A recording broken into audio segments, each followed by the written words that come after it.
السلام عليكم ورحمة الله وبركاته. بسم الله الحمد لله الصلاة والسلام على أشرف الأنبياء والمرسلين سيدنا محمد وعلى آله وأصحابه وسلم تسليما كثيرا. أبوليون إسلاما السلام عليكم ورحمة الله وبركاته. إجي كنا مرة في كيف كذا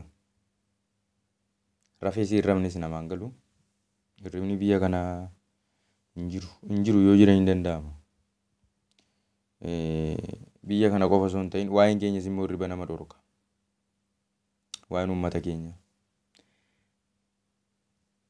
waa baradhaa yoo jedhani lakki ani beekaadha. Hayyee erga beekte immoo mul'isi yoo jette eessaa fuudhee haa mul'isu. Rabbiin baradhaa jedhe bira. Barnoota dhabuun laaqii nu laaksisaa jira. Shari'aa Islaamaa kana nu balleessisaa jira. Diinal Islaamiin fokkisiisaa jira. Uummanni Islaamaa persentii 100 keessaa persentiin 5 barnoota ilmii shari'aan qabu. Maaliif? Gidduu kana waan tiiktookii kanaa fi fuula miidiyaa sooshaal miidiyaa kanarra naanna'aa jiru tokkotu jira.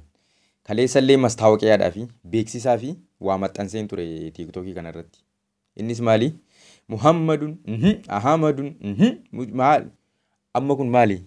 Beektu hiikasaa beektu maal akka inni ta'e? Nabi Muhammad kana fuudhanii Rabbiin taasisaniiti waan barbaadan jechaa jiru jechuudha uummanni kun. Kitaaba qabu isaan kophaatti kitaaba burdaa yookiin kitaaba tanbihii jedhamu qabu. Kitaaba sanarraa kitaaba warra suufiyootaa, kitaaba warra mushrikaa. Kitaaba warra mushrikaa sana baataniiti kitaaba sanarraa walaloosaa sana haffazanii mataatti ittiin shubbisu jechuudha. Waan fokkataa waan shari'aa Islaamaa faalleessu jechaadha wanti sun. Kaleessa tiiktookii kana gubbaatti gadhiiseen ture. Muhammadun Ahamadun daansii raappiidhuma godhani bara raappii. Raappii iyyuu wayya kanarra. Kana jechuudha raappii sana sirbuu wayya. Raappiin bar wanjala bar. Inni kun mushrikummaadha bar mushrika. Rabbiin mushrikaaf hin dhiisu wanjala kee rabbii sii dhiisuu danda'a. Abbaa fedheef rabbiin ni dhiisa abbaa fedheef hin dhiisu.